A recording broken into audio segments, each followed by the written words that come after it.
Welcome to the Sharprenuer podcast. This is your co-host, Seth Green, joined by our esteemed co-host, Kevin Harrington, inventor of the infomercial and original shark on the hit TV series Shark Tank. Kevin, thanks so much for being here. Hey, Seth, great to be here. Looking forward to a special guest today.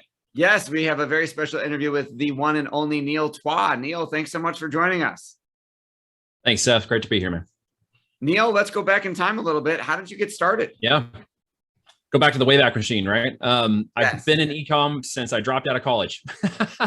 When I got involved in it, it was because no one could teach me how to do it. So I jumped in the corporate world and went where the money went and followed along for a while, all keeping my side hustle and business. I had game servers on the side back when it was games that had no multiplayer. We were running 20 game servers out of a company in Texas, so people could multi-talk online with codecs. It was really fun. And then obviously that didn't last too long because, well, they invented the game inside voiceover inside the games. But it always played around it, got a lot in lead gen, was in the private and public sector, doing business with IBM eventually, and then started my own series of management companies. Got very good at lead gen in the mobile world, cut my teeth on that long before it was fun, cool, and we had any kind of interfaces. We were uploading stuff in spreadsheets and watching it go out into the networks, and then got involved in my own products and brand lines, which led me to understanding that Amazon is a great place to incubate products and brands, test them out. It was just another traffic source.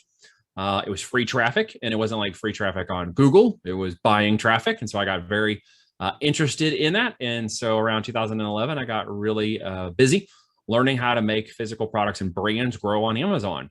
And that's what I've been doing for the last 8 years, building software, systems, technologies, and companies around the Amazon FBA ecosystem. Been a long focus. I am sure the longer version of that story should probably be in a book somewhere.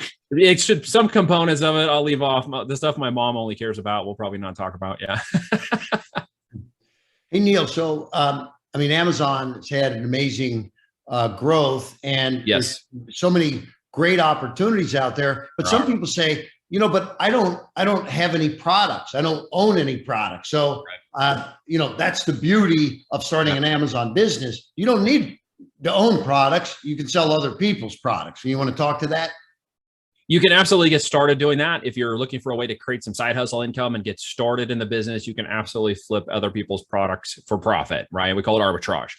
There's online arbitrage and retail arbitrage, and there's wholesale arbitrage, even wholesale FBA arbitrage.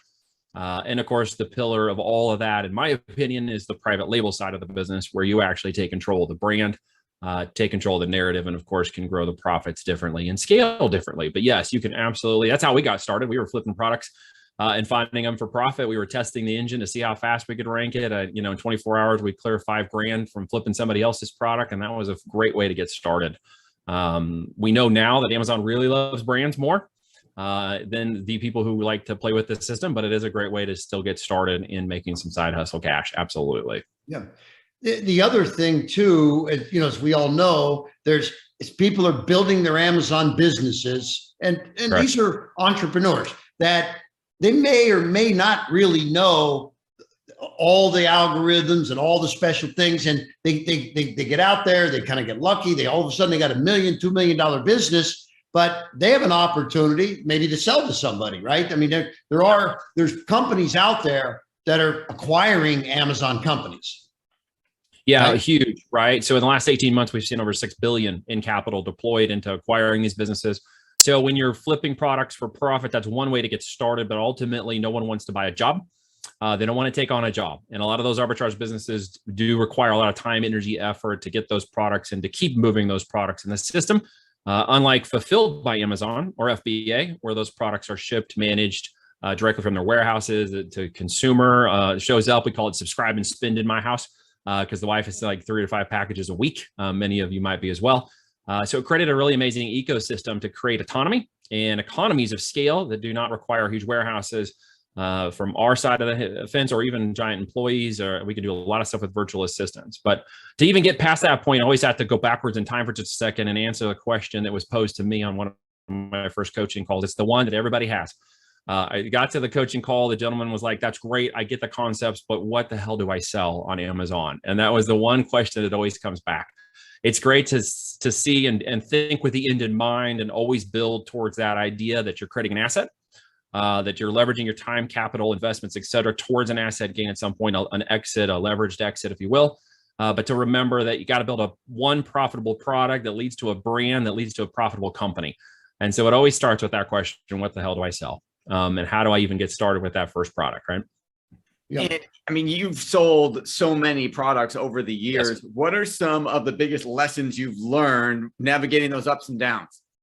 Yeah, it really got away from the concept that I am profit-centered only by self and turning that around to servant leadership and looking at the actual consumer as I would a family member, a person I know, naming that person and getting into who they actually are and determining what the value is to them, and then looking for a product to actually sell into that value. It's a little bit different. It's kind of a reverse way of going at it. When you want to grow a business or grow aspects of the business, a lot of times, obviously, profit is a big component. Sales are a big component. There's the revenue is vanity aspect of this, right? We call it in profit is sanity and cash flow is king. So at the end of this, what I'm really after is there a way to get an average order value? Is there a way to get a customer lifetime value tracked and managed and grown to a certain amount with a brand on Amazon? So I was looking at the 90-day cash flow. We're looking at the annual run rate of these businesses. We're seeing it very differently from that perspective.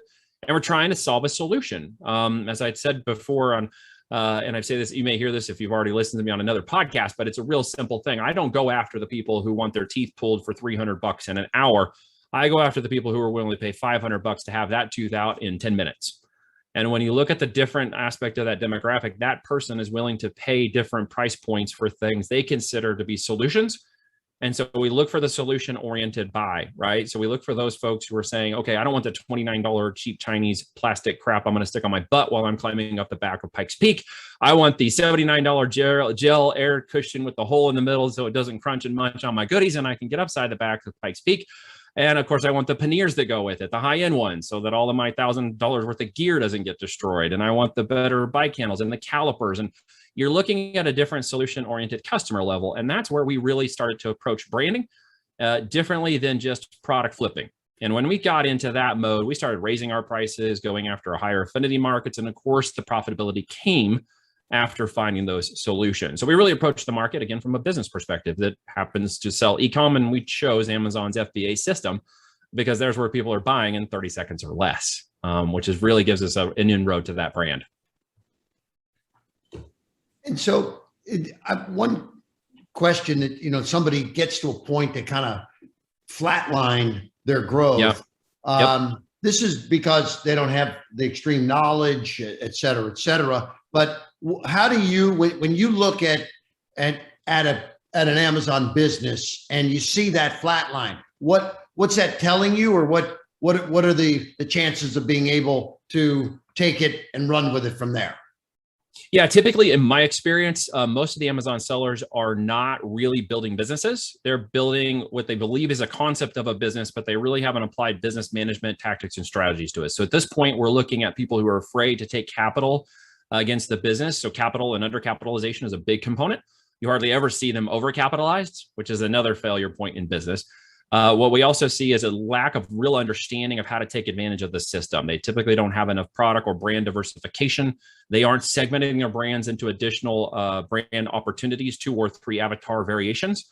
And of course, they don't understand an iterative product launch cycle that continues to develop that brand and those additional product lines in the marketplace. They may get to the seat and the panniers, but they sort of stop there. And it literally gets down to an understanding of the knowledge and capitalization of that growth. And every time we look at one of these businesses, we see the same 5 aspects of those businesses and the reason why they didn't grow. When they break past that, 7 figures, multi-7 figures, 8 figures in 12 months is totally doable. Which is absolutely incredible and life-changing to a lot of people, of course. When did you decide to start sharing some of your knowledge and expertise with others, and how have you been able to help? Yeah, in simple terms, we got successful. We launched 8 of these brands. By 2016, we were doing a lot of business. We had made a lot of clients very successful who had come to us and by proxy just said, hey, so-and-so is a friend of yours who said you were selling on Amazon. And that's literally how we got into the client relationship game that we do now. We choose very strategically who we like to work with. We usually only work with 10 people at a time. We're looking for a segment of people who understand diversification. They're into things like infinite banking and multi-tenant real estate, and they're into passive income revenue streams, and they're looking for ways to diversify or deploy capital in other ways. So we've evolved through sort of the mentor coaching sort of thing and into more of the mentoring. On the business side, we got involved in the coursework for a while. We've had a ton of case studies from people who have been very successful in deploying our 5x5 game plan to understand how to build an iterative game plan of process and profitability. At the end of the day, every unit has to be profitable. Every unit has to be able to order another unit. It has to pay for yourself, your marketing, your shrinkage, your PPC campaigns, and of course, put money in your pocket. And so we only look at products where we know that it's going to pay us a minimum of $20 in profit per unit. Or we look at businesses that have products that match that criteria or can reach that criteria through changing our strategy. So we got involved by literally helping the people around us, and it became a referral-based thing, or you got to talk to this guy, and who am I talking to? It's Neil. So we haven't done a lot of the big guru marketing kind of crap and that stuff because I really don't care to be known by that. I have a small name and I keep my reputation very tight. And I don't want to get burned by that kind of stuff. So I've kept it very business oriented. So we do help people in that way, but I usually talk to every person, and I'm always looking for the right intent and the right understanding and the right expectations of those people. Your passion is obvious. What do you like best about what you're doing? It's the freedom of the business, quite frankly. I had ran businesses that required employees to get economies of scale. They required warehouse and office space and all that other stuff. What I really loved and fell in love with the e-com space, and of course, utilizing the FBA system that Amazon had built, was the autonomy of creating a lifestyle-based business that still allows great scale and profitability. Don't have to have employees. We have virtual assistants. Don't have to have the warehouse space. We even have 3PLs or third-party logistic firms that hold the warehouse products temporarily before they get shipped to Amazon or get just-in-time inventory capacity. And it's created a fascinating business that literally, I know 8 years ago, could not have been done this way.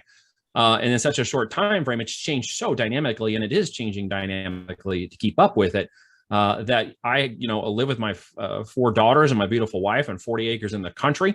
I have time to do the things I want and the money to do it. I can travel for a month away and not have to worry about the business collapsing. It's created a very great hybrid business model with a fantastic economy of scale that doesn't require the 20,000 in warehouse I used to have and the 12 employees and truck rolls that used to happen and all the other crap that goes with it, right? So yeah, I get passionate about e-com because it is the future. I mean, it's the only industry in the last 18 months to grow exponentially when all of the industries suffered. It is projected by 2030 to have over 21 trillion in assets being deployed into e-com. So it is a huge future upside. And I feel like even in 8 years on Amazon and 20 years in e-com, that this is just really getting started. The adoption is just starting to become fun. Yeah. Hey, Neil, with Amazon, there's sort of an elephant in the room. Amazon is now pushing for equity in some of their vendors. That's right. And they also changed the rules a little bit. Hey, it's the golden rule. He who has the gold sets the rules, right? Yep. But there's so many companies that rely on their existence. The model always has to work for most of the people. But is there any risk there at all? Oh, absolutely. Yeah. Let's talk about the cons. There's cons in every business model. I mean, if I'm an airline pilot filing for FedEx and all the engines go out, I could die. So every business has a con to some degree. Every job has a con, right? Yeah. So, Amazon is a marketplace and they're an engine and they have a business and they do their business. And what they don't like is people screwing around with that. They don't like you screwing around with their profits. They don't want you screwing around with their brand. They've killed $1 billion in revenue this year from 12 companies that were doing just that. They were screwing around with the brand. They were playing with black hat stuff outside the terms of service. Yeah. In rides a new CEO and a new seller performance VP over all that. And guess what? Compliance kicks in all of a sudden and bam, they're kicking like 200,000 people out of the system. But in any of those cons, what you look at is people who are getting kicked out of the system are not taking, business 101, economics 101. They're not literally looking at the system as a business. They're looking as it as a way to just utilize and use Amazon. And when you change the way you approach that, you ride an Amazon slipstream. You're within their terms of service. You run with the compliance.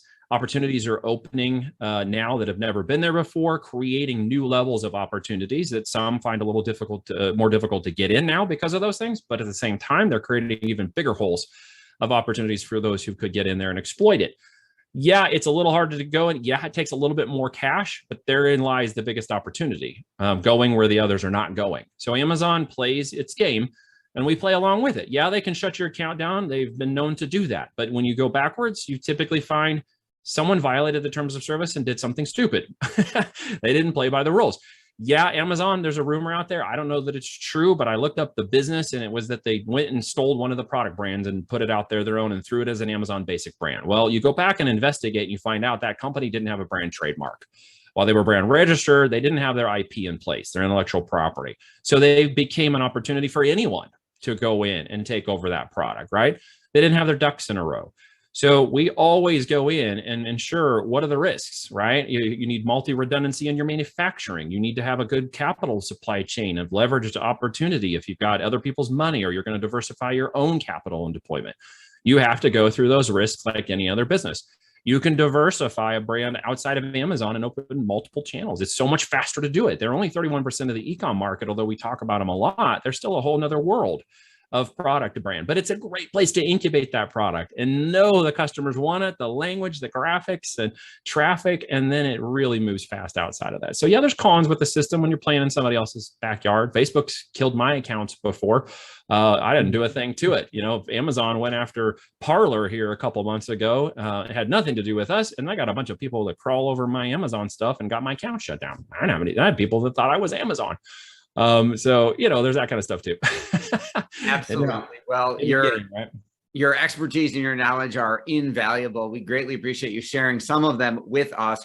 For our folks who are watching or listening, our Sharkpreneur Nation, where is the best place for us to send them for them to learn more about you?